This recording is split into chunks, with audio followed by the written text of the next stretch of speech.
நீங்க தாவைக்கால உங்களுக்கு உரிய அங்கீகாரம் கிடைக்கல, நீங்க நிறைய விரக்தியில இருக்கீங்க, சுதந்திரமா செயல்பட விடல. நீங்க ஒரு மாவட்ட செயலாளர்கிட்ட பேசணும்னா கூட எம்ஜிஆர் விஜய் இந்த ரெண்டு ஒப்பீடும் சரியா இருக்குன்னு நினைக்கிறீங்க. நிறைய தலைவர்கள் தாவைக்காவை நோக்கி வருவாங்க அப்படின்னு சொன்னீங்க. யார் யாரெல்லாம் வர்றதுக்கான வாய்ப்புகள் இருக்கு? எல்லா கட்சிகளுமே ஆக்டிவா ஏதாவது வேலை பார்த்துக்கிட்டே இருக்காங்க, மாநாடு நடத்துறாங்க, கூட்டங்கள் நடத்துறாங்க. இங்க அது தொய்வா இருக்க மாதிரியான பார்வை இல்லையா?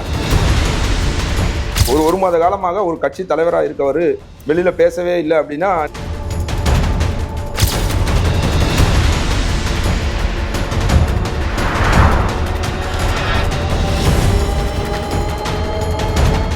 வணக்கம் சார், எப்படி இருக்கீங்க? நல்லா இருக்குங்க. 50 ஆண்டு காலம், அரை நூற்றாண்டுகள் அதிமுகவோட நீங்க டிராவல் பண்ணீங்க. புதிதா உருவாகுன ஒரு கட்சியோட சேர வேண்டிய தேவை எங்கிருந்து வந்தது? புரட்சித் தலைவர் அம்மா அவர்கள், அவரோடு நெருங்கி சிறப்பான முறையில் எங்களுடைய பணிகளை ஆற்றினேன்.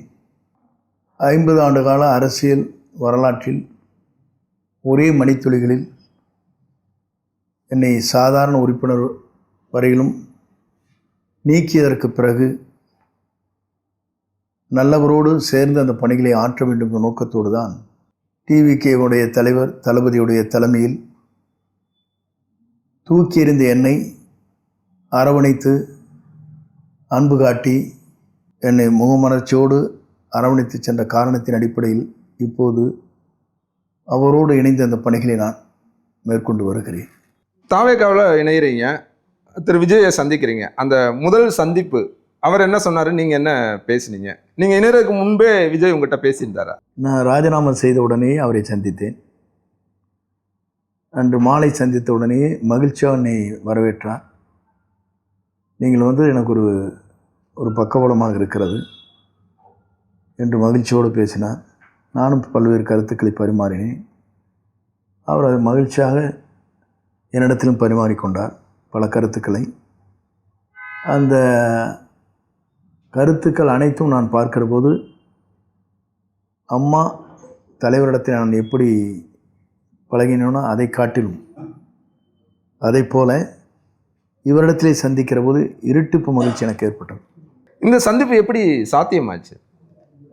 அதாவது சந்திப்புன்றதை விட தாவேக்கால இணைப்பு என்பது ஒரு காலகட்டம் வரையிலும் நாம் அடுத்த கட்டமாக நம்ம என்ன பணிகளை ஆற்ற வேண்டும் என்பதுதான் நம்முடைய ஒவ்வொரு அரசியல்வாதியும் அதை செய்வது.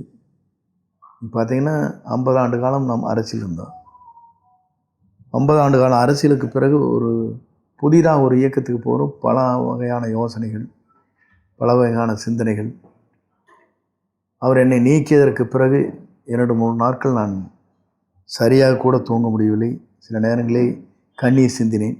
இப்படிப்பட்ட நிலை ஏற்பட்டு விட்டது என்று கூட என் மனதிலே ஏற்பட்டு சொல்ல முடியாத ஒரு துன்பத்திலே நான் இருந்த காலம் இருக்கிறது. அதை காட்டிலும் இன்றைக்கு இவரோடு இருக்கிற போது தான் முழுமையாக புத்துணர்வு பெற்றதைப் போல ஒரு மகிழ்ச்சியாக இன்றைக்கு இருக்கிறேன். இல்லை, அந்த சந்திப்புக்கு யார் முக்கியமான காரணமாக இருந்தாங்கன்னு நான் கேட்குறேன். ஒரு 4-5 பேர் என்னிடத்துல பேசினார். தாவேக்காலேருந்து வந்து பேசினார். குஷியானந்தன் பேசினார், அதே போல் அர்ஜுன் பேசினார், அதே போல் விஷ்ணு பேசினார். இப்படி எல்லோருமே எங்கள் இடத்துல வந்து பேசினார். நிறைய இடங்களில் நம்ம அந்த விஷயத்த பேசியிருக்காங்க, நிறையா சொல்லியிருக்காங்க. அதிமுகவில் நீங்கள் இருந்தபோது மறைந்த முதலமைச்சர் ஜெயலலிதாவுக்கு பிறகு கட்சியை யார் வழி நடத்துறது, யார் முதல்வராக இருக்குதுன்ற ஒரு இடத்துல உங்களுக்கு அந்த வாய்ப்பு வந்தது அப்படின்னு சொன்னாங்க. அப்போ என்ன நடந்தது, ஏன் அதை நீங்கள் மறுத்தீங்க? மறுக்கப்படவில்லை, பொருளாதார நெருக்கடி. இல்லை, என்ன நடந்தது கொஞ்சம் அதை டீட்டெயிலாக அதை சொல்ல முடியுமா? அதுக்கு மேலே வரக்கூடாதுங்க. இல்லை, எந்த இடத்துல அவங்க உங்களை சூஸ் பண்ணாங்க, என்ன அடிப்படையில்? அந்த பொதுவாக நான் ஒரு சீனியர் மேன், பல முறை வெற்றி பெற்றவன். அதில் பல பேர் என்னை நேசித்தார்கள் வர வேண்டும் என்று. அப்படி வருகிற போது பொருளாதார நெருக்கடி தான். உங்களுக்கும் திரு எடப்பாடி பழனிசாமிக்கான அந்த உறவு நல்லா தான் இருந்தது ஆரம்பத்தில். ஒரு கட்டத்தில் மறைந்த முதலமைச்சர் ஜெயலலிதாவே உங்களை கட்சியிலேருந்து கொஞ்சம் ஒதுக்கி வச்சுருந்தாங்கன்ற ஒரு இடத்துல இருந்து கூட இவர் வந்த பிறகு உங்களை சேர்த்துக்கிட்டார் அப்படின்லாம் பேசப்பட்டது. எந்த இடத்துல உங்கள் 2 பேருக்குமான விரிசல் அல்லது உறவுல? 2016-12 அவர் பொறுப்புலேருந்து எடுக்கப்பட்டாரே தவிர கட்சியிலேருந்து எடுக்கப்படல. ஆமாம். 2009 இவர் எடுத்தாங்க. இதே தான் 2009 அவரை எல்லா பொறுப்பிலும் எடுத்து போட்டு வெறும் உறுப்பினராக மட்டும் விட்டாங்க. இது கட்சியில் நடக்கிற ஒன்று, எல்லாருக்கும் நடக்கிறது. இது யார் வேணால் எடுப்பாங்க, யார் வேணால் போடுவாங்க. திண்டுக்கல் சீனிவாசனே பொறுப்புலேருந்து எடுத்து போட்டாங்க. இல்லை, அது இயல்பாக நடக்கிறது ஒன்று. ஆனால் 2016 எனக்கு அதே சீட்டை கொடுத்து நீங்கள் நிற்கணும்னு சொல்லி சொன்னதே அம்மா தான். அப்போ எவ்வளோ அன்பு இருக்குன்னு பாருங்கள்.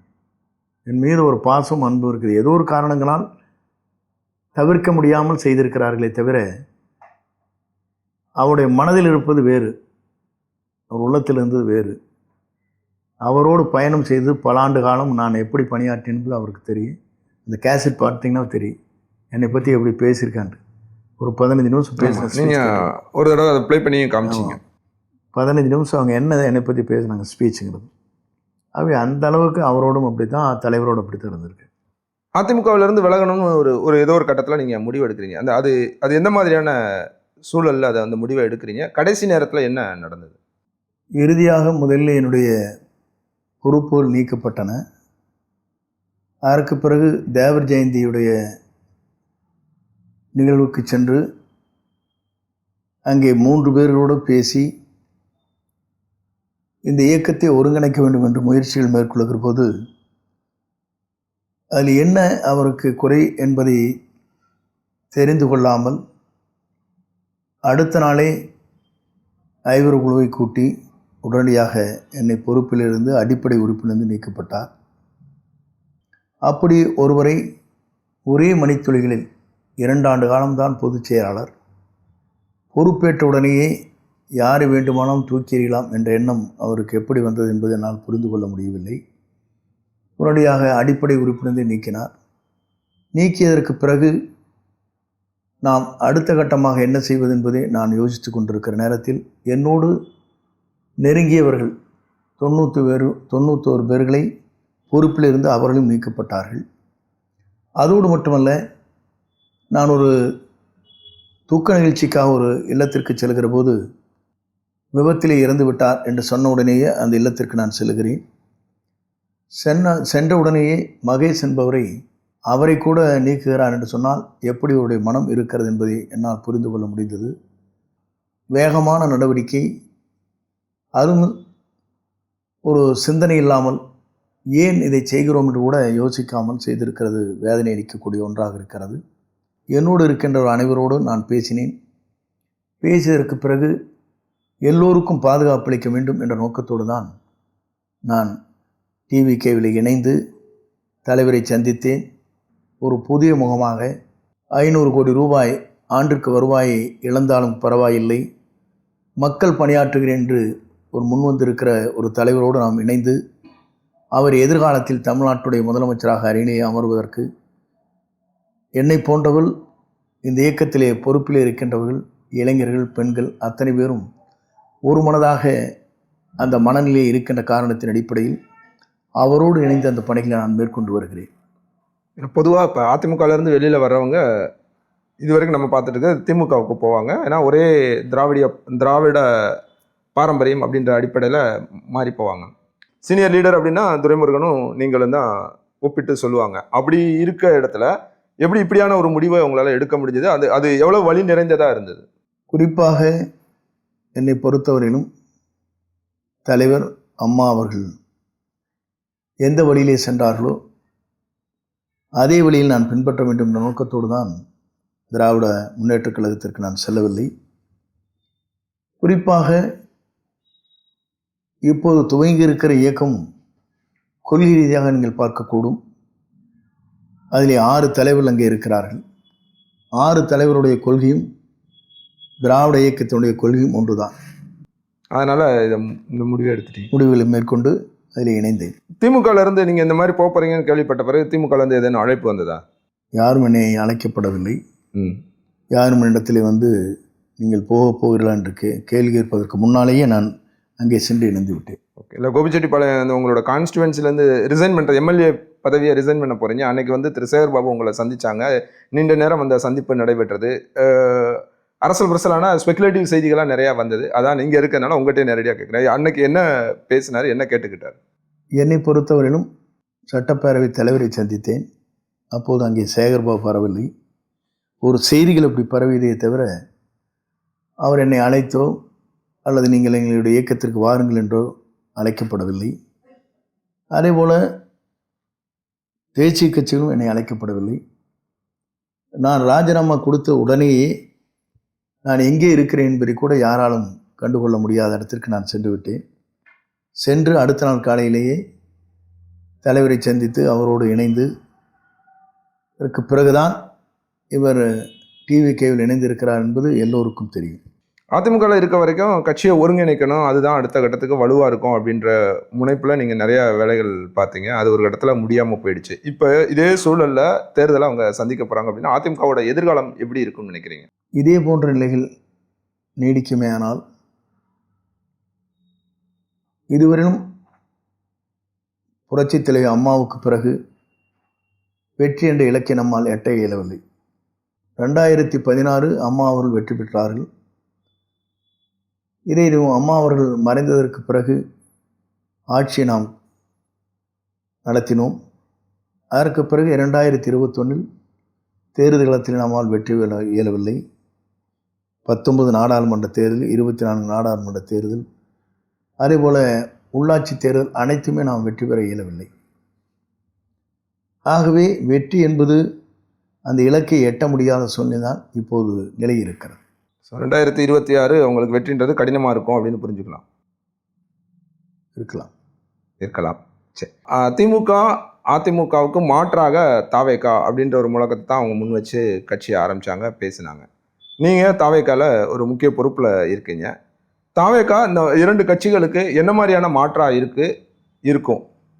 குறிப்பாக மக்கள் நினைப்பது ஏறத்தாழ இரு கட்சியிலும் 1967 வரை இன்று வரையிலும் இரு கட்சிகள் தான் ஆண்டு கொண்டிருக்கிறது.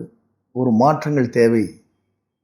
தமிழ்நாட்டிலே இருக்கிற இளைஞர்கள், படித்தவர்கள், இளம்பெண்கள், மகளிர், அதுவும் ஏழை எளிய மக்கள் எல்லோரும் எதிர்பார்ப்பது ஒரு புதிய ஒரு ஆட்சி வேண்டும் என்று விரும்புகிறார்கள். ஏனென்று சொன்னால் 1977 ஒன்றை குறிப்பிட வேண்டும். காங்கிரஸும் இருந்தது, திமுகவும் இருந்தது. அப்போது புரட்சித் தலைவர் எம்ஜிஆர் இயக்கத்தை துவங்குகிற போது எல்லோரும் சொன்னார்கள், இது 100 நாள் கூட ஓடாத கட்சி, சினிமா படத்தை போல என்று சொன்னார்கள். அவர் வெற்றி மீது வெற்றி ஈட்டி காட்டினார். அதை போலதான் இன்றைக்கு 500 கோடி ரூபாய் எனக்கு திரைப்படத்திலே தேவையில்லை, மக்கள் பணியாற்றுவதற்கு நான் தயாராக இருக்கிறேன், மக்கள் சேவையை என்னுடைய சேவையாக நான் கருதுகிறேன் வாழ்நாளில் என்று ஒருவர் வந்திருக்கிறார் என்று சொன்னால், அப்படி வருகின்ற போது எல்லோருமே நினைக்கிறார்கள், ஏன் இவர் தமிழ்நாட்டை ஒரு மாற்றி காட்ட முடியாது, தமிழ்நாட்டுடைய பொருளாதாரத்தை சீர் செய்ய இவரால் முடியும், இவருடைய ஆற்றலும் சிந்தனையும் தொலைநோக்கு பார்வையும் எல்லோருக்கும் எல்லாம் கிடைக்கும் என்ற நம்பிக்கை மக்களுக்கு இருக்கிறது. இப்போ நீங்கள் எம்ஜிஆரோட லாயலிஸ்ட், இன்னும் சரியாக சொல்லணும்னா அவரோட ரசிகராகவே நீங்கள் இருந்திருக்கீங்க. அப்படின்னும் போது எம்ஜிஆர் விஜய் அப்படின்றது அவங்க 2 பேர்த்தையும் ஒரே தட்டில் வைக்கிறது, அல்லது அந்த 2 ஒப்பீடும் சரியாக இருக்கும்னு நினைக்கிறீங்க? புரட்சித் தலைவர் திரைப்படத்தில் நடித்து ஒரு பெரிய மாற்றத்தை தமிழகத்தில் உருவாக்கினார். திராவிட முன்னேற்றக் கழகத்திற்கும் சரி, அவருடைய அரசியல் வரலாற்றிலும் உருவாக்கி காட்டினார். அதே நிலையில்தான் இன்றைக்கு நம்முடைய டிவிகேவுடைய தலைவர் தளபதி விஜய் அவர்களும் அதைத்தான் செய்து வருகிறார். அதே ஒப்பிட்டு பார்க்கிற போது இருவருடைய நிலை ஒன்றுதான், ஒரே மாதிரி தான் இருக்குன்னு நினைக்கிறேன். இப்போ ஏன் இந்த கேள்வினா, நேற்று திரு KP முனுசாமி ஒரு இதில் மீட்டிங்கில் பேசுகிறார். பேசும்போது அவர் சொல்கிறாரு, எம்ஜிஆர் இவங்களும் ஒப்பிட முடியாது, அது விஜய்னு நேரடியாக குறிப்பிடாமல் எம்ஜிஆர் ரொம்ப ஒழுக்கத்தோட சினிமாவில் நடித்தார், கொள்கை ரீதியாக நிறையா விஷயங்களை சொன்னார். ஏன்னா இன்றைக்கி இருக்கவங்க குடி, பெண்கள் அப்படின்னு அந்த மாதிரி தான் நடிச்சுட்டு வராங்க, இவங்க எப்படி அவங்களோட ஒப்பிட முடியும் அப்படின்னு ஒரு விமர்சனத்தை வைக்கிறார். அவருடைய மனத்துக்கு ஏற்ப ஒரு கருத்தை சொல்கிறார். திரைப்படம் வேறு, வாழ்க்கையில் எதிர்காலத்தை நோக்கி பயணம் செய்வது வேறு. திரைப்படத்தையே வைத்துக்கொண்டு இதுதான் ஒரு முடிவென்று நாம் தீர்ப்பளித்து விட முடியாது. மக்கள் என்ன நினைக்கிறார்கள் என்பதை உணர்ந்து ஒருவர் களத்திலே இறங்கி அந்த பணிகளை மேற்கொள்கிறார் என்று சொன்னால் அதை வரவேற்பதை தவிர வேறொன்றுமில்லை. இவரை போன்றவர் பல்வேறு விமர்சனம் செய்தார்கள். இந்த இரட்டலையை முடக்குவதற்கு கையெழுத்து போட்டவரே அவர்தான். அப்படிப்பட்டவர் இப்போ இந்த கருத்தை சொல்கிறார் என்று சொன்னால் வேதனையாக இருக்கிறார். நான் திரும்பவும் அந்த ஒப்பீடுக்கு தான் வரேன். இப்போ எம்ஜிஆர் வந்து நீண்ட நாட்களாக திமுகவில் இருந்தார். திமுகலேருந்து வெளியேறி தான் தனியாக கட்சி ஆரம்பிக்கிறது ஒரு அரசியல் புரிதல் அவருக்கு நீண்ட நாட்களில் இருக்கார். அவரோட கொள்கை சார்ந்து திரைப்படத்துலேயும் நிறையா விஷயங்களை பேசிக்கிட்டு வராரு. இப்போ அப்படி ஒப்பிடும்போது விஜய் அந்த ஒப்பீடு சரியாக இருக்குமான்னு தான் கேட்குறேன். ஒவ்வொருவரும் ஒவ்வொரு அரசியல் களத்தில் நிற்கிறார்கள். உங்களுக்கு குறிப்பாக சொல்ல வேண்டும் என்று சொன்னால் ஆம் ஆத்மா என்பது இது ஒரு கட்சியா என்று கூட கேட்டார். ஆனால் அது ஆட்சி பீடத்தில் இருக்கிறது. அதே போல நீங்கள் பார்க்கின்ற போது பஞ்சாபில் ஒரு திரைப்பட நேரத்தில் இருக்கிற நகைச்சுவை நடிகர் இன்றைக்கு முதலமைச்சர். ஆகவே யார் வேண்டுமானாலும் மக்கள் விரும்பினால், மக்கள் ஏற்றுக்கொண்டால், மக்களால் நேசிக்கப்பட்டால் அவர் முதலமைச்சராவதை எந்த சக்தியாலும் தடுக்க இயலாது. இதை நான் இந்த மாதிரி கேட்குறேன். இப்போ விஜய்க்கு ஒரு தனித்துவமான குவாலிட்டி அரசியல் தலைவராக இருக்கிறதுக்கு அப்படின்னு நீங்கள் என்ன பார்க்குறீங்க? என்னை பொறுத்தவரை அவரோடு பழகிற போது தான் உங்களுக்கு தெரியும் அவர் எப்படி நேசிக்கிறார், எப்படி மக்களுக்கு பணியாற்ற வேண்டும், என்னென்ன திட்டங்களை மக்களுக்கு கொண்டு சேர்க்கிற போது மக்கள் இதுவரையிலும் ஒரு வரலாறு காணாத ஒரு மாற்றத்தை எதிர்பார்த்து கொண்டிருக்கிறார்கள். அதற்காக நான் குறிப்பிடவில்லை. புரட்சித் தலைவரும் அதைத்தான் செய்தார், புரட்சித் தலைவர் அம்மாவும் அதைத்தான் செய்தார்கள்.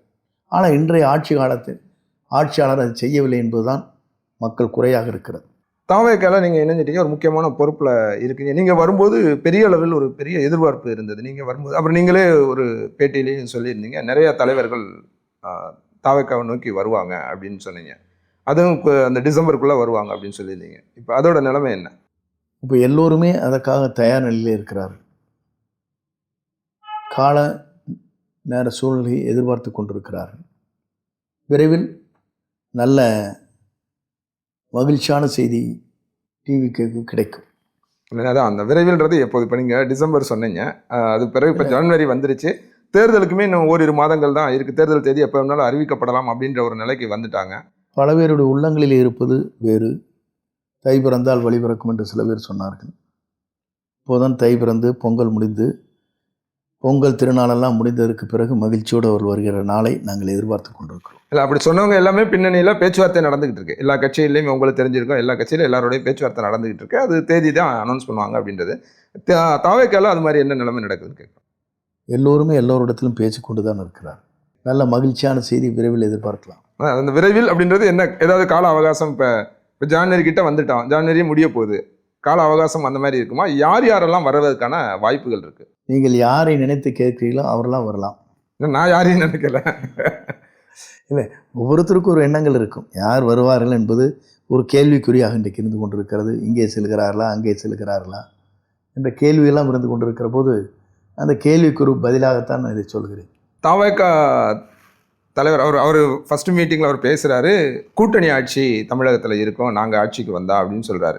அப்போ அவர் போட்ட இது விதை தான் இப்போ பெரிய அளவில் பரவலாக எல்லா கட்சியிலையும் எல்லாத்துலேயும் ஒரு சலசலப்பை ஏற்படுத்திட்டு இருக்கு. இன்றைக்கி திமுக காங்கிரஸ்க்கு இடையே கூட்டணி ஆட்சி வேணும் அப்படின்றத வெளிப்படையாகவே பேச ஆரம்பிச்சிட்டாங்க. இப்போ இந்த நிமிஷம் வரைக்கும் அந்த விதையை போட்ட தாவேக்காலேருந்து கூட்டணியோ யாரும் சொல்லிக்கிற மாதிரி பெரிய கூட்டணியோ அமையலை. அப்படின்ற போது யாரோட கூட்டணி அமைக்க போறீங்க? எப்படி 2026 தேர்தல் இருக்கும் அப்படின்னு எதிர்பார்க்கலாம்? பொதுவாக அவர் ஒரு கருத்தை சொல்லியிருக்கிறார். அந்த கருத்திற்கு வலுவூட்டுகின்ற அளவிற்கு சில பேர் வருவார்கள் உறுதியாக. ஸோ 2026 கூட்டணி ஆட்சி தான் இருக்கும். அது அவர் தான் முடிவு செய்ய வேண்டும். இல்லை, அவர் தான் அனௌன்ஸ் பண்ணார், அவர் தான் சொன்னார் கூட்டணி ஆட்சி தமிழகத்தில் இருக்க போகுது. இன்றைய சூழ்நிலையில் எல்லோரையும் வருகின்றவெல்லாம் வைத்து பேசி அதற்கு பிறகு அவர் முடிவுகளை மேற்கொள்வார். ஒரு மூத்த அரசியல் தலைவராக உங்களோட அனுபவத்திலிருந்து சொல்லுங்கள். இப்போ தாவேக்கா தலைவர் விஜய் கடைசியாக என்னோட நினைவு ஈரோடு மாநாட்டில் பேசினார் கடந்த மாதம் 18ஆம் தேதி, டிசம்பர் 18. கிட்டத்தட்ட ஒரு மாதம் நிறைவே அடைஞ்சிருச்சு. இப்போ வரைக்கும் ஒரு வெளியில் பேசலை. ஒரு கட்சியாக இந்த இது சரியா இருக்குது அப்படின்னு நீங்கள் நினைக்கிறீங்களா? வெளியில் மக்களை சந்திக்கிறதோ இல்லை பொதுக்கூட்டங்கள் நடக்கிறதோ கட்சி ஆக்டிவாக அடுத்தடுத்த நடவடிக்கைகள் இருக்கணும் இல்லையா? இப்போ மற்ற எல்லா கட்சிகளும் இது தேர்தல் நேரம் வேற, தேர்தல் நெருங்கிட்டு இருக்கு, எல்லா கட்சிகளுமே ஆக்டிவாக ஏதாவது வேலை பார்த்துக்கிட்டே இருக்காங்க, மாநாடு நடத்துகிறாங்க, கூட்டங்கள் நடத்துகிறாங்க, இது மாதிரி ஏதாவது நடந்துக்கிட்டே இருக்கு. இங்கே அது தொய்வாக இருக்க மாதிரியான பார்வை இல்லையா? அது போன்ற இப்போது சூழ்நிலைகள் இல்லை. 2-3 சூழ்நிலைகள் இருக்கிறது. திரைப்படம் வெளியே வந்திருக்க வேண்டும், அது தடையாக இருக்கிறது. 2 முறை டெல்லிக்கு அழைக்கப்பட்டிருக்கிறார், அது ஒரு புறத்தில் இருக்கிறது. 3வது முறையாக எல்லோரையும் அவர் பனையூரிலே சந்திச்சிருக்கிறார் 2-3 முறை. அடுத்த கட்டம் எப்போது அவர்கள் டெல்லியிலேருந்து நேற்றைய தினம் அதை பற்றி முழுமையாக நிறைவு செய்யப்பட்டிருக்கிறது. ஆக அந்த தேதிகளை ஒப்பிட்டுத்தான் அவர் வெளியே வந்து பிரச்சாரங்களை செய்வதற்கு வாய்ப்பு இருக்கும். இப்போ ஒரு படம் வரல, ஜனநாயகன்ற ஒரு படம் வெளியில் வரல அப்படின்னுமே அதில் முடங்கி போயிடறாங்க. இப்போ கரூர் துயர சம்பவம் நடந்தது, 41 பேர் உயிரிழந்திருக்காங்க அப்படின்னா அந்த சம்பவத்துக்கு பிறகு பார்த்தீங்கன்னா அப்போ ஒரு விமர்சனம் வந்தது, 1 மாதத்துக்கு மேலே அவர் வெளியில் வந்து பேசவே இல்லை அப்படின்னு. இந்த ஒரு தலைவராக இருக்கவர், கட்சியோட தலைவராக இருக்கவர், இந்த மாதிரியான நடவடிக்கைகள் சரிதானான்னு நான் கேட்குறேன். இல்லை, பொதுவாக எல்லா கட்சியிலும் அவங்க மட்டும் செய்திகளை சொல்வது, நிகழ்ச்சியில் நடத்துவது எளிதாக இருக்கிறது. நமக்கு அப்படிப்பட்ட எளிதான சூழ்நிலைகள் இல்லை. ஏன்னு சொன்னால் அதற்கு பல கட்டுப்பாடுகள் இருக்கிறது. எங்களுக்கு ஈரோட்டில் நடைபெற்ற நிகழ்ச்சியை பார்க்கின்ற போது அதனுடைய கட்டுப்பாடுகள் நீங்கள் பார்க்கின்ற போது அவ்வளவு கட்டுப்பாடு விதித்தார். மற்ற கூட்டங்களுக்கு அந்த மாதிரியான கட்டுப்பாடுகள் இல்லை. கூட்டங்கள் என்னன்னு சொன்னால் 15 நாட்களுக்கு முன்னால் எங்களை அனுமதி கேட்டவுடன் 4 நாட்களுக்கு முன்னாலே தான் அனுமதியை வழங்கினார். ஒரு 2 லட்சம் பேர் வருகிற கூட்டத்திற்கு 4 நாட்களுக்குள்ளே அத்தனை ஏற்பாடுகளும் செய்து அவருடைய ஒப்புதல் பெற்று அடுத்த நாள் காலையிலே நீங்கள் நிகழ்ச்சியில் நடத்தலாம் என்று ஒரு ஆணை வாங்க வேண்டும் என்று சொன்னால் எவ்வளவு கடினமான சூழ்நிலை இருக்கிறது என்பதை நீங்கள் அறிவீர்கள். ஆனால் இன்றைக்கெல்லாம் பார்க்குறார்கள், ரோட் ஷோன்று யார் வேணால் போகிறாங்க வர்றாங்க, அதுக்கு எந்த கட்டுப்பாடு இல்லை. எப்படி வேணால் போகலாம் வரலாம். நீங்கள் சென்னைக்குள்ளே போகிறாங்க, அப்படி ரோட் ஷோ போகிறதுனா யாருடைய பர்மிஷன், இது என்ன விதிகள், உயர்நீதிமன்றத்தின் விதிகளா அல்லது அரசினுடைய விதிகளா, விதிகள் எப்படி தளர்த்தப்படுகிறது? நான் கேட்பது ஒன்றே ஒன்று தான். ஒரு செல்கிறான்னு சொன்னால் எல்லா வண்டியும் ஓரத்தில் நிறுத்திடுறாங்க. எங்களால் அப்படி முடியுமா? ஒரு முக்கிய பொறுப்பாளர் ஒருத்தர் போகிறான்னு சொன்னால் கம்பெனி என்டையர் வெஹிக்கிள்ஸ் அங்கே ரோட்லேயே நிற்க முடியாது. நாங்கள் போனால் ரோட்லேயே குறுக்கூட. ஆனால் இதே நடைமுறை தானே நீங்கள் இருந்த முதலமைச்சராக இருந்த ஜெயலலிதா இருக்கும்போது இதே மாதிரி தானே ஒரு சூழல் இருந்தது. இப்போ அவங்க ஒரு ரோட்டுக்கு வராங்க. அம்மா இருந்தபோது வேறு நிலை. இசட் கேட்டகரியில் வந்து ஜெட் கேட்டகரியில் இருந்தாங்க. என்னை பொறுத்தவரையிலும் அவர்களுக்கு கொடுக்கப்பட வேண்டிய பாதுகாப்பு வேறு, பாரத பிரதமர் கொடுக்கப்பட வேண்டிய பாரதற்கு அதுக்கு ஈக்குவலாக அவர் கொடுத்தாங்க. அதுதான் பிளாக் கார்ட்ஸ் கொடுத்துருக்காங்க அவருக்கு. பாதுகாப்பு படையே அவங்களுக்கு தனிப்பட்ட முறையில் ஒரு 14 பேர் இந்தியாவில் இருக்கின்றவர்கள் ஒருவர். ஆகவே அது போன்ற நிலைகள் சில இடங்களில் ஏற்பட்டது. அதற்கு பிறகு அம்மாவும் சொன்னாங்க, ஒரு ரோட்டில் போனால் இன்னொரு ரோட்டில் ஃப்ரீயாக விடுங்கிட்டாங்க. முதல்லலாம் வந்து நீங்கள் போட்டிருப்பாங்க, ஒரு க்ளோஸே பண்ணியிருப்பாங்க. அதுக்கெல்லாம் கம்ப்ளீட் படிப்படியாக மக்களுடைய உணர்வுகளுக்கு ஏற்ப அவங்க மாற்றிட்டு வந்தாங்க. டோட்டலாக சேஞ்ச் பண்ணாங்க, கோஆர்டினேஷன். இன்றைக்கும் அந்த மாதிரியான சூழல் தானே இருக்குது. ஒரு பக்கம் இப்போ முதலமைச்சரோ இல்லை யாரோ வர்றாங்க அப்படின்னா இன்னொரு பக்கம் ரோடு ஓப்பன் பண்ணி தானே விடுறாங்க. அது அவருடைய நிலை வேறு, எங்களுக்கு கொடுக்கப்படுகிற நிலை வேறு. இல்லை, இந்த நெருக்கடி அல்லது இந்த அழுத்தம் நீங்கள் சொல்கிறது வந்து இந்த கட்டுப்பாடுகள் எப்போ இருந்து வருது? கரூர் சம்பவத்துக்கு பிறகு இருந்து தான் அது இருக்கா இல்லை கரூருக்கு முன்னாலே இருக்கிறது? நீங்கள் பார்த்தீங்கன்னா இன்றைக்கி ஏர்போர்ட்டுக்கு வரும்போது எல்லா காரும் கூட எதுவும் வந்து அல்லையில் ஒரு கார் ஒன்று தான் வந்துட்டு இருந்து பார்த்தீங்களா? ஆரன் அடிச்சுட்டு கார் வந்துட்டு இருந்து நிறைய கார் வந்து நீங்கள் வீடியோ காரெல்லாம் எடுத்தீங்க. பார்த்தா அவருக்கு முன்னாலே பின்னாலே எல்லா வண்டியும் சைடில் வருது, பைக் வருது, எல்லாம் வந்தது. அது மாதிரி இங்கே ஃப்ரீயாக இங்கே இருந்தது. அவருக்கும் வந்து முழு பாதுகாப்பு கொடுக்கணும்னு வந்து மத்திய அரசு சொல்லியிருக்கிறத தவிர அந்த நிலை இல்லைங்களேங்க. என்ன காரணமாக இருக்குன்னு நினைக்கிறீங்க? அரசு எல்லோருக்கும் கொடுக்க வேண்டிய பாதுகாப்பை கொடுக்கப்பட வேண்டும் என்பதுதான் என்னுடைய வேண்டுகோள். ஆனால் உங்களுக்கு தெரியாதுல்ல, ஒரு ஒரு பொலிட்டிக்கல் பார்ட்டியாக எமர்ஜ் ஆகுறாங்க, புதுசாக ஒருத்தவங்க வர்றாங்க அப்படின்னா இது மாதிரியான நெருக்கடிகள் அழுத்தங்கள் இருக்கத்தானே செய்யும். இப்போ இதெல்லாம் தாண்டி தானே நம்ம வர வேண்டியது. பொதுவாக வந்து ஒரு வெற்றி பெறுகிறார் என்று சொன்னால் அதில் இந்த தடைகள் இருக்கத்தான் செய்யும், வேறொன்றும் இல்லை. எல்லா கட்சிக்கும் வராதுங்க. இன்றைக்கி இருக்குது 22 கட்சிகள் இருக்குது, எல்லா கட்சிக்கும் இந்த மாதிரி தடை இருக்குது. யார் வேண்டுமானால் எங்கே வேணும் பேசலாம், எந்த இடத்துல வேணும் மைக்கை பிடிச்சி பேசலாம், கூட்டத்தில் பேசலாம், மக்கள் வரவேற்ற அந்த இடத்துலேயே கூட்டம் ஜாமானாலும் பேசிட்டு இருக்கலாம். தாவேக்கா வெற்றி பெறும் அப்படின்றது வந்து எப்படி நம்ம புரிஞ்சுக்கலாம்? என்ன அடிப்படையில் உங்களோட எக்ஸ்பீரியன்ஸ்? நீங்கள் வெளியில் போய் நிறைய இடத்த பார்த்து எப்படி சொன்னீங்கன்னா, ஒரு வீட்டில் போய் கேட்டிங்கன்னா அவர் எந்த இயக்கத்தில் இருக்கிறாங்கிறது அல்ல, அந்த வீட்டில் இருக்கிற பெண்கள், அவங்களுடைய மனைவி, அங்கே இருக்கிற அவருடைய மகன், எல்லோரிடத்துலையும் கேட்டால் ஒரு சேஞ்ச் வேணும், ஒரு புதிய தலைமை தமிழ்நாட்டுக்கு வேணும் அப்படிங்கிறது எல்லாருடைய மனநிலையிலும் இருக்குது. இதை வச்சா நாங்கள் 34% சொல்கிறோம். இன்றைக்கி 34%. நீங்கள் இன்டர்னலாக சர்வே பண்ணியிருக்கீங்க? சர்வே பண்ணால் 34% இருக்குது. நீங்களே உங்கள் வீட்டில் கேட்டாலும் சரி, அவர் வீட்டில் கேட்டாலும் சரி, அவங்க வீட்டில் இருக்கிற மனைவி என்ன சொல்லணும்னு ஒரு தடவை விஜய் போட்டலாமா அப்படிமா. இது எல்லாருடைய மனதில் இருக்கிறது. ஒரு மாற்றங்கள் தேவை. 2 கட்சி ஆண்டாச்சு, ஏன் ஒரு புதுசாக ஒருத்தர் வரக்கூடாது அப்படிங்கிற ஒரு எண்ணங்கள் மனதில் இருக்குது. அதுதான் நம்மளுக்கு ஒரு பிரகாசமாக இருக்குது. சரி, உங்கள் கூற்றுப்படியே 34% வாக்குகள் இன்னைக்கு தேதியில் இருக்குது அப்படின்னா எத்தனை அது ஓட்டாக மாறும்? நான் பொது வெளியில் அந்த கேள்வி இருக்குது. இப்போ அவங்க இல்லை, பொது வழியில் இருக்கிற கேள்வியை விட ஒரே ஒரு கேள்வி உங்களுக்கு பதில் ஒன்றே விட்டதான். ஓட்டர் ஐடி இருந்தால் மட்டும்தான் எங்கள் கட்சியில் என்ட்ரி ஆக முடியும். நீங்கள் யார் வேணால் கேளுங்க, ஓட்டர் ஐடி இல்லாத யாருமே என்ட்ரி ஆக முடியாது. இல்லை, நான் என்ன கேள்வியை திரும்ப நான் சரியாக கேட்குறேன். 34% வாக்குகள் உங்களுக்கு இருக்குது அப்படின்னு நீங்கள் சொல்கிறீங்க அப்படின்னா எத்தனை சீட்டுகளாக மாறும் அப்படின்னு கேட்குறேன். எத்தனை பேர் அதில் கேண்டிடேட்டாக எலெக்ட் ஆகி எம்எல்ஏவாக அசம்பிளிக்கு போவாங்க? இல்லை, பொதுவாக வந்து ஓட்டர் ஐடியை பொறுத்த அளவுக்கு வந்து நாங்கள் இது வரைக்கும் 1,28,00,000 பேர் என்ட்ரி ஆகிட்டாங்க. எப்படிங்க? ஓட்டர் ஐடி இருக்கிறவங்க எல்லா கட்சியிலும் இருக்குது, உறுப்பினர் சேர்த்துறது வேறு, அது வேறு. ஓட்டர் ஐடி இருந்தால் மட்டும்தான் என்ட்ரி ஆகுது. எல்லா கட்சியுமே அந்த மாதிரியான ஒரு டேட்டா சொல்றாங்க. டேட்டா இல்லையே, அப்படி இல்லை. எங்கே சொல்லுங்க, திமுக 2 கோடி பேர் இருக்காங்கன்றாங்க. அதிமுகலே அதே மாதிரி எங்களுக்கு 2 கோடி மேலே இருக்கான்னு சொல்கிறாங்க. ஒரு ஃபார்ம் கொடுக்குறோம், அதில் யார் வேணால் பேர் எழுதிக்கலாம், என்ட்ரி போட்டுக்கலாம். ஒரே ஹோட்டலில் வச்சு பார்த்து 100 பேர் எழுதலாம். இது வேறு. இது வந்து ஃபார்ம் கொடுத்து ஃபில்அப் பண்ணி கொடுத்து அங்கே நம்பர்ஸ் சேர்த்துறது. எல்லாரும் பெருமுயற்சி எடுத்து கட்சியில் எவ்வளோ பேர் சேர்ந்துருக்கான்னு ஒரு ஃபிகர் காட்டுறது. ஆனால் இதில் அப்படி கிடையாது. ஓட்டர் ஐடி இருந்தால் மட்டும்தான் அவன் என்ட்ரி ஆக முடியும். இது வரைக்கும் எந்த கட்சியிலுமே இல்லை. ஏதோ வேறு கட்சியில் இருக்குன்னு சொல்லுங்கள். இப்போ உங்கள் கூற்றுப்படி 1.5 கோடி, 1 கோடியே இப்போ 28 லட்சம் பேர் இருக்காங்க. 1,28,00,000 பேர். அது எல்லாமே உங்களுக்கு ஓட்டுகளாக மாறும். 100% ஓட்டர் ஐடி இருக்குதுன்னு இதில் என்ட்ரி ஆகிறாங்க.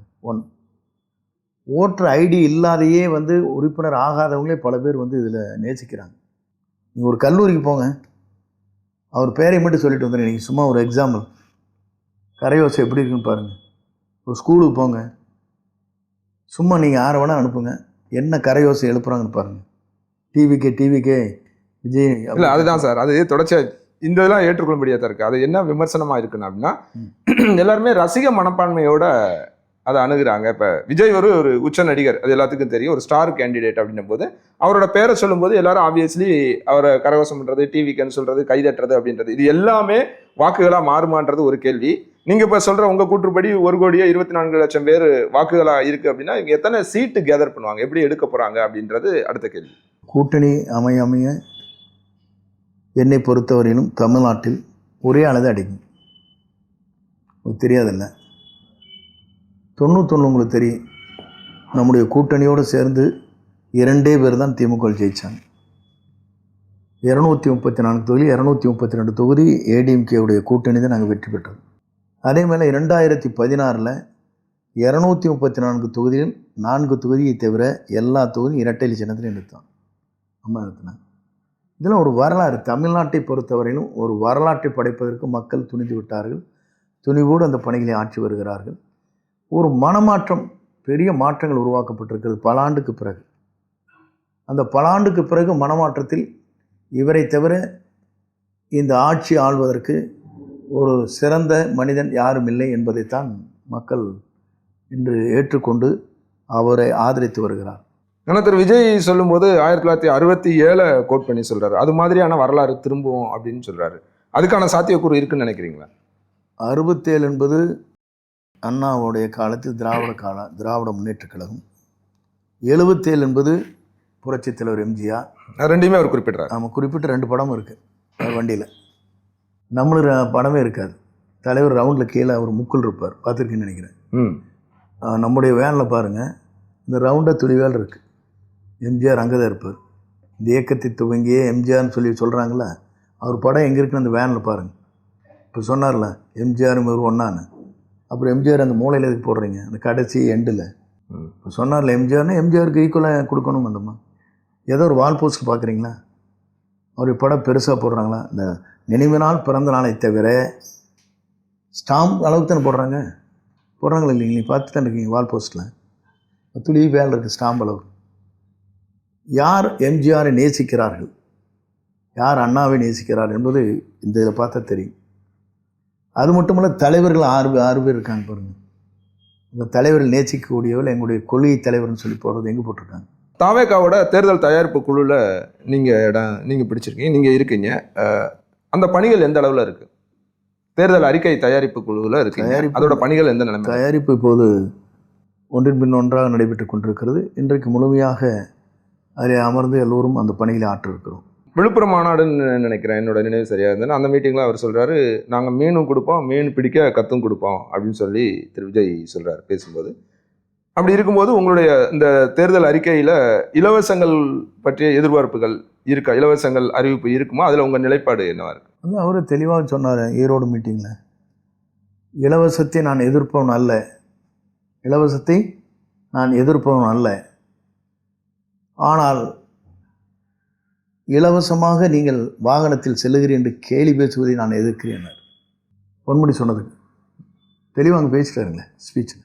அதிமுக இலவசத்தை நான் எதிர்ப்பவன் அல்ல, ஆனால் அதே நேரத்தில் உங்கள் வரிப்பணத்தை வாங்கி கொண்டு இலவசம் என்று சொல்லி உங்களை கேலி பேசுவதை நான் எதிர்க்கிறேன். தெளிவாக பேசுனாருங்களே. சைனா பழமொழி ஒன்று இருக்கு, பசிக்கு இருப்பவனுக்கு 2 மீன் துண்டை கொடுக்காதே, அவன் மீன் பிடிக்க கற்றுக்கொடு, அவன் வயிறார உணவுன்பான். இதுதான் சைன பழமொழி. அதைத்தான் அவர் விரும்புகிறார். இல்லை அதான் என்ன மாதிரியான அறிவிப்புகள் இப்போ இது அதே திரு விஜய் இன்னொரு இடத்துலையும் சொல்கிறாரு, நடைமுறைக்கு சாத்தியமான திட்டங்களை தான் நாங்கள் அறிவிப்போம் அப்படின்னு நிறைய இடங்கள்ல பேசும்போது சொல்லியிருக்காரு. அது மாதிரியான திட்டங்கள் எதெல்லாம்? காஞ்சிபுரத்தில் சொன்னார்ல, எல்லோருக்கும் வீடு, எல்லோருக்கும் இருசக்கர வாகனங்கள், பொருளாதார உயர்வு, பெண்களுக்கு பாதுகாப்பு, இதெல்லாம் சொல்லிட்டாரு. நாளைக்கு சொல்லிட்டாருங்களா? அன்றைக்கி காரெல்லாம் சொல்லியிருந்தார். இல்லைங்க, காருங்கிறது விட 2 சக்கர வாகனங்கள் அனைவருக்கும் கிடைக்கப்பட வேண்டும் என்பது, அதே நேரத்தில் பெண்களுக்கு முழு பாதுகாப்பு அளிக்கப்பட வேண்டும் என்பது, பொருளாதாரத்தில் எல்லோரும் உயர வேண்டும் என்பது, எல்லோருக்கும் வீடு இல்லாதவருக்கு வீடு வேண்டும் என்று சொல்வது.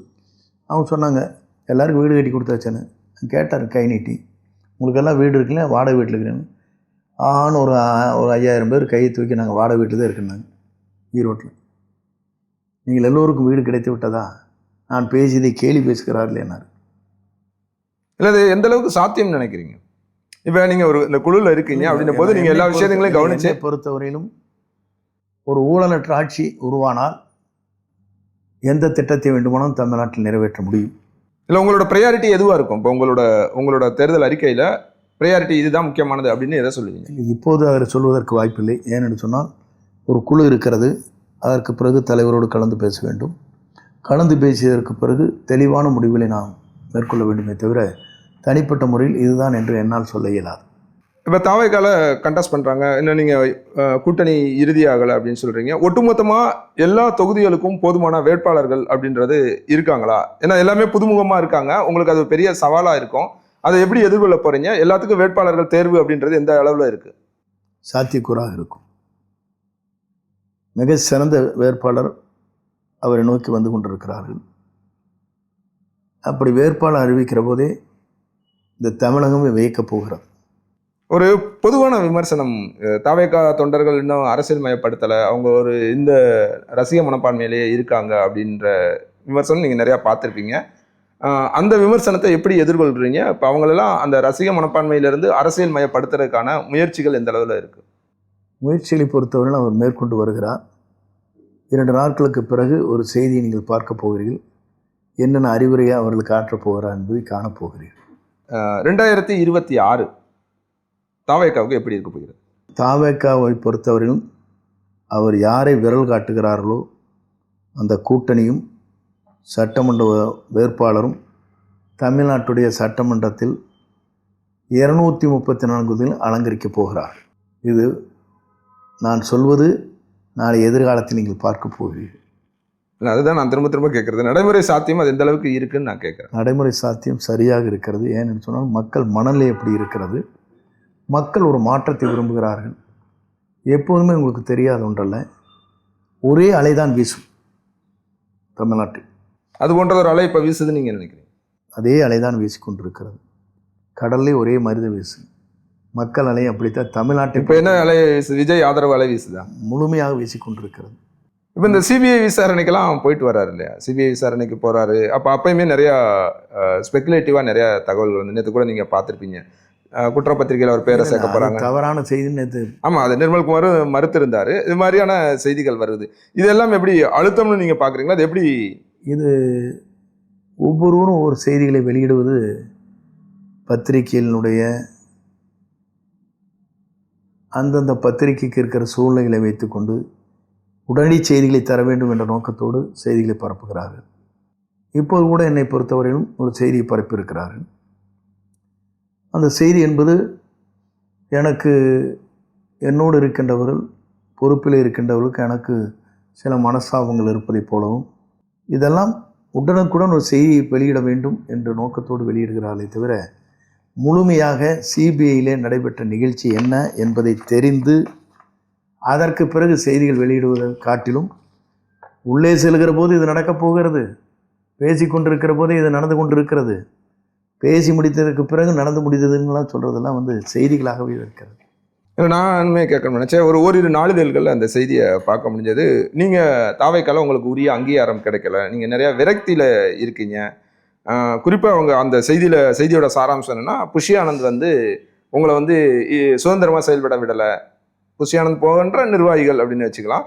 நீங்கள் ஒரு மாவட்ட செயலர்கிட்ட பேசணுன்னா கூட அவர் புஷி ஆனந்தை சொல்லி புஷி ஆனந்த் அவர்கிட்ட பேசின பிறகு தான் அவர் உங்கள்கிட்ட பேசுகிறாங்க. இந்த மாதிரியான செய்திகள்லாம் பார்க்க முடிகிறது. இது மாதிரி செய்திகள் காது வழி வருகிற செய்திகளை தவிர, அவரை பொறுத்தவரையிலும் யாரிடத்தில் வேண்டுமானாலும் எப்போது வேண்டுமானாலும் பேசலாம் என்று சொல்லியிருக்கிறார். அதை காட்டிலும் ஈரோட்டில் நடைபெற்ற நிகழ்ச்சியில் ஒன்று சொன்னார். இங்கே செயல்வேறு கூட்டத்தில் 2000 பேர்கள் இருந்தார்கள். அண்ணன் என்ன சொல்லுகிறாரோ அது நான் சொல்வதைப் போல, அவர் என்ன கட்டளையிடுகிறாரோ அந்த கட்டளை ஏற்று அத்தனை பேரும் பணியாற்ற வேண்டும் என்று எல்லோரிடத்திலும் அதை செய்திகளாக சொன்னார். ஆக எனக்கும் அவருக்கும் ஒரு சிறிய அளவு கூட ஒரு இடரல் கிடையாது. எல்லோரும் நாங்கள் அடிக்கடி பேசிகிட்டே தான் இருக்கிறோம். ஈஸியாக நீங்கள் நினைத்த நேரத்தில் விஜயை தொடர்பு கொள்ள முடிகிறதா? நான் இது வரைக்கும் 10 முறை தொடர்பு கொண்டாச்சு. 10 டைம்ஸ். போன அரை மணி நேரம் 1 மணி நேரம் ஃப்ரீயாக பேசி தவிர நீங்கள் எங்கே பேசுகிறான்னு கேட்டால் இல்லை, அதுக்குள்ளே நான் வரல. உங்களோட செயல்பாடுகள் எப்படி இருக்கு? டெய்லி அவர் உங்களோட தொடர்பில் இருப்பாரா, இல்லை நீங்கள் தொடர்பில் இருக்கீங்களா? பொறுத்த அளவுக்கு எப்படின்னாங்க, அவரிடத்துல இங்கே சென்னைக்கு வந்தால் பேசுவேன். சென்னைக்கு வர முடியவில்லை என்றால் அவரிடத்திலே மொபைல் மூலமாக பேசுவேன். அவர் ஈஸியாக என்ன ஏதுன்னு கேட்பார்.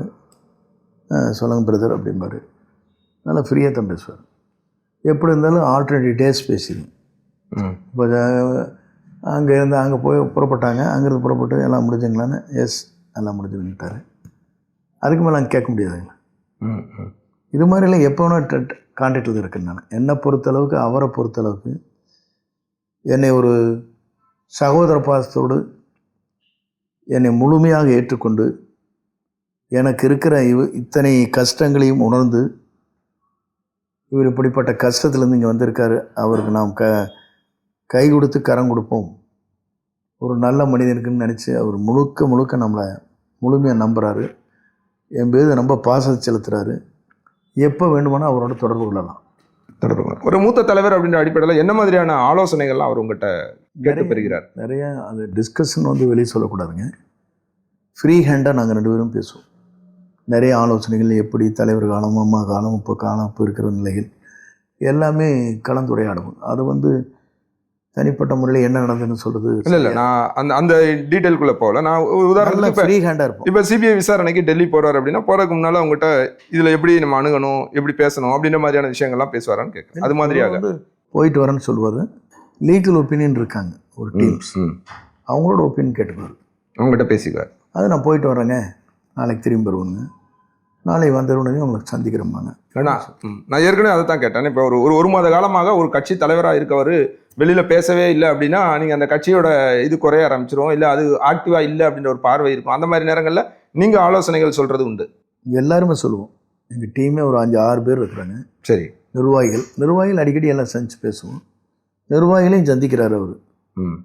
2 ஈவினிங் வந்துட்டாருனாலும் சரி, 11 மணிக்கு வந்தாலும் சரிங்க, ஒரு நாளைக்கு 2 நிர்வாகிகளை சந்திக்கிறாரு, பேசுகிறாரு. மனம் விட்டு பேசி ஒரு தினமும் சந்திப்பு நடந்துகிட்டு தான் இருக்கு. அது நியூஸாக வர்றதில்லை. இப்போ இவங்களாம் என்ன டிவி வச்சுருக்காங்க, முன்னாள் டிவி எடுக்கிறாங்க. அவர் இருக்கிற இடத்துல அந்த அப்பார்ட்மெண்ட்ஸ் உங்களுக்கு தெரியும்னு நினைக்கிறேன். அவர் ஃப்ரீ ஹேண்டாக தான் இருக்கார்.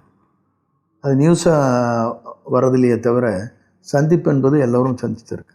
இப்போ விஜய்க்கு அடுத்த கட்டத்தில் இருக்க அந்த 2ஆம் கட்ட தலைவர்கள், இப்போ நீங்கள் இருக்கீங்க, உங்களுக்கு பிறகு ஆதவ அர்ஜுனா, புஷி ஆனந்த், இவங்க எல்லாமே இருக்காங்க. உங்களுக்குள்ளான உறவு அப்படின்றது எப்படி இருக்குது?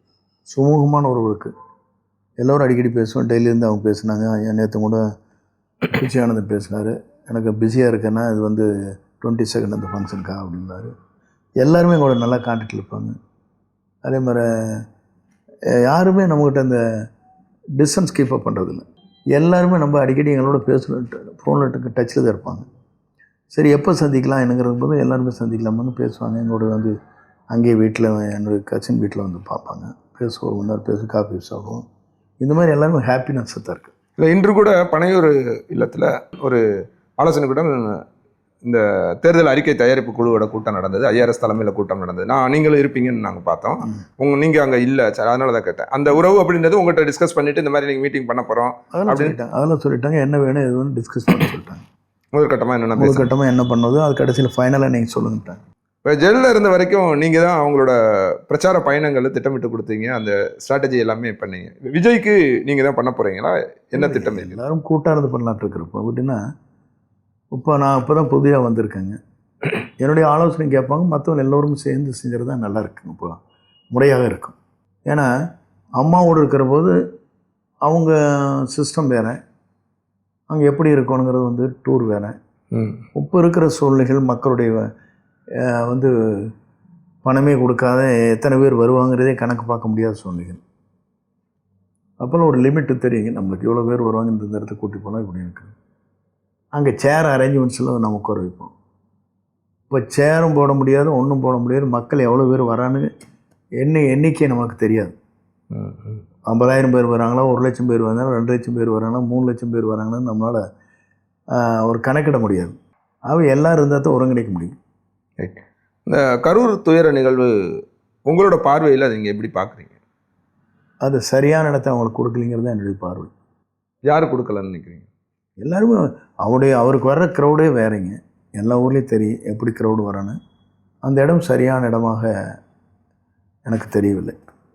ஆனால் காவல்துறை கொடுத்த அந்த விதிமுறைகள், நிபந்தனைகள் எதையுமே அவங்க ஃபாலோ பண்ணலன்ற ஒரு விமர்சனம். அது வந்து அவங்க அதுக்குள்ளே போகக்கூடாது. இப்போ தான் சிபிஐயில் இருக்குது, வழக்கில் இருக்குது. ஆமாம், விசாரணையில். நம்ம அடுத்த கேட்டு போகிறதுக்கு வந்து உனக்கு பேசிஸ் இருந்தால் கொஞ்சம் நல்லா இருந்திருக்குங்கிறது என்னுடைய கருத்தை தவிர மித்த டீப்பாக உள்ள போக முடியாது.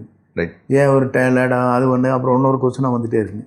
அப்புறம் சிபிஐட்டு இருக்கிற என்கொயரி நீ ஏன் ஆன்சர் பண்ணின்னு வந்துருங்க.